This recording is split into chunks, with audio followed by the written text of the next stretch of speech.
Today we're going to be talking about citing textual evidence, and what this means is that we are going to be taking words that an author uses within a story or a book or a novel or an article and use those to support things that we say in our own writing.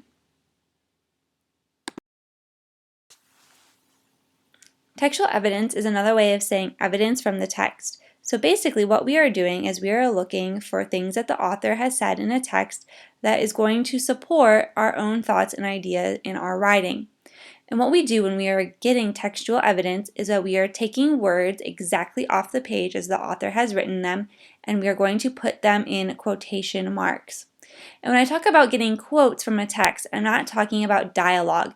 When we are looking for textual evidence, that means any of the words on the page that the author has written is fair game.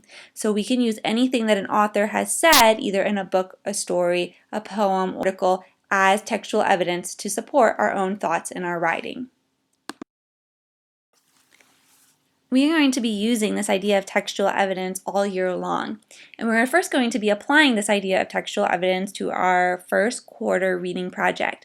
And in your first quarter reading project, in that second question that you have to answer about literary devices, you have to cite textual evidence that supports or proves that you were able to find literary devices within the book that you read. And in order to be able to do this, there are a couple of steps that you are going to need to follow.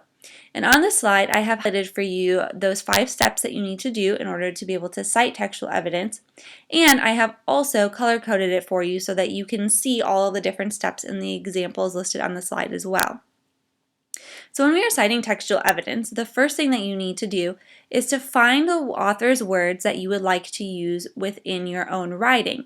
And you want to make sure that you are choosing words that are going to help support what you are saying. So, for example, if you are working on your quarter reading project and you need to prove that the author has used a metaphor, you do want to make sure that you are looking for the author's words that show that they used a metaphor. So that is our first step, to choose the author's words that you would like to use. Then our second step is we need to introduce our author's words or our author's quote in some way. So you might start by saying something like, the author says, comma. You could also say something like, author states. You could also mention the author by name by saying the author, J.K. Rowling, and fill in what you are going to say. So we do need to make sure that we are introducing our textual evidence or our quotes or our author's words in some way. We just don't want to randomly throw it in there. We do want to give our reader a heads up that we are going to be quoting from a text. So once we've done our first 2 steps by finding our author's words, we've introduced our quote, now we want to make sure that we are showing the author that we are using somebody else's words. And in order to do that, we are going to put quotation marks around what the author has said. So we will start at the very beginning of the part that you would like to quote from the author. You'd put your quotation marks. And then at the very end where you're going to stop, you will also put quotation marks again. Before you can finish your sentence, you also need to show the reader where you got your quote from. So you will put the page number in parentheses directly after your quote. And I have that shown in blue in our examples. And then directly after you have put the page number, you are going to follow it up by putting a period directly after the last parenthesis for your page number. We always want to make sure that our punctuation comes at the very end of our sentence. And what that means is we're not going to put any punctuation inside the actual quotation. Our punctuation, we're going to save it there for the very end, right outside of our page number. So let's take a look at our examples. In the first one, we start by introducing the quote. So this one says, Charles Dickens states. We are showing the reader that we are going to be giving a piece of textual evidence. Then, directly after we've introduced our quote, we give our actual quote by putting it in quotation marks. Directly after our quotation, we have shown the page number in which we have found those words, and then we end our thought with a period at the very end. The same is also for the second example, except our introductory to our evidence is a little bit different.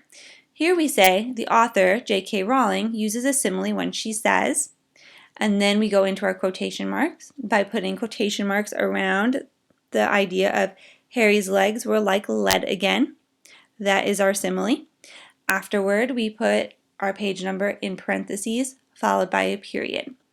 So when you are thinking about how to put textual evidence into your first quarter reading project, you might want to use that second example as your guide by saying who the author is and then identifying that literary device that they are using.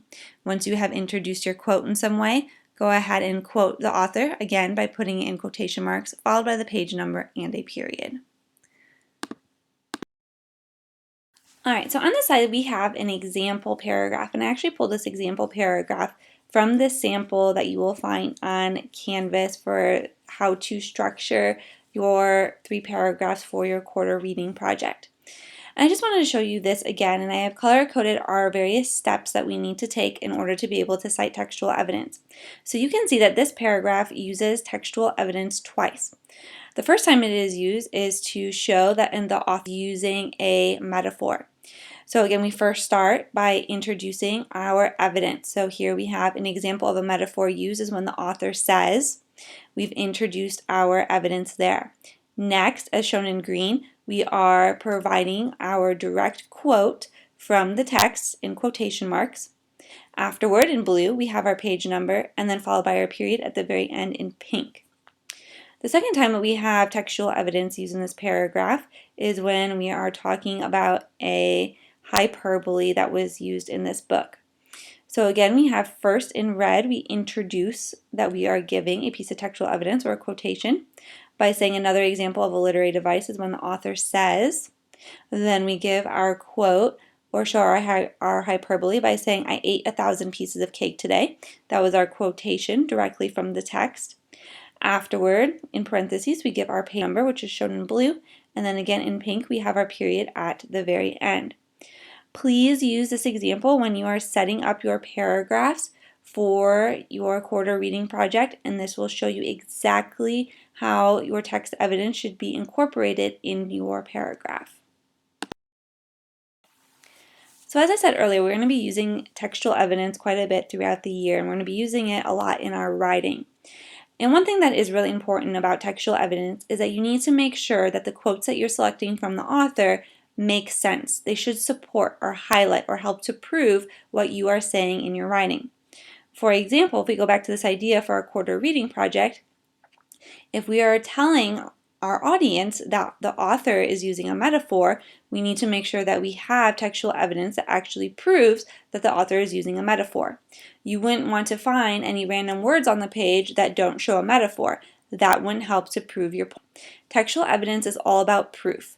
A lot of times in literature, and claims that we make about literature and stories that we read are very subjective, meaning that there can be more than one answer. And in order to support your answer, you need proof, just like in an argument. If you're arguing with somebody, somebody's always going to want proof. They're always going to want you to give evidence to support your thoughts. And that's what textual evidence does for us. It is our proof that we need to be able to win an argument. It's the proof that we need to be able to back up what we are trying to say about a text that we have read. If you have any questions about textual evidence during your e-day, please do not hesitate to email me, and I'll be checking my email throughout the day.